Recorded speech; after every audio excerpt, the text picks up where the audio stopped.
শেষ সুযোগের দোরগোড়ায় সাব্বির। বিসিবির কঠিন শর্তে এশিয়া কাপে ফিরলেন সাব্বির রহমান। প্রিয় দর্শক, বিস্তারিত থাকছে ভিডিওর প্রতিবেদনে। বাংলাদেশের ক্রিকেটে আবারও বড় চমক। এক সময়ের বিধ্বংসী ব্যাটার সাব্বির রহমান দীর্ঘদিন পর এশিয়া কাপে ফিরলেন বাংলাদেশের দলের জার্সিতে।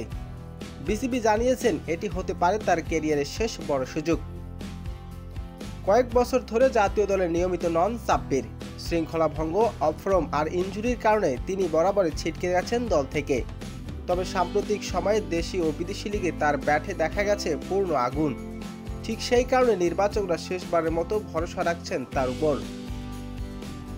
বিশ্বকাপের আগে এশিয়া কাপের প্রস্তুতি মঞ্চে বানাতে চায় বাংলাদেশ। সেখানে মিডল অর্ডারের অভিজ্ঞতার পাশাপাশি আক্রমন্ত ব্যাটিং প্রয়োজনীয়তা সাব্বির রহমানকে ফিরে এনেছে দলে। বিসিবির এক পরিচালক জানিয়েছে, সাব্বিরের মতো খেলোয়াড় যদি নিজেকে প্রমাণ করতে পারে তবে বাংলাদেশের জন্য অনেক শক্তিশালী হবে।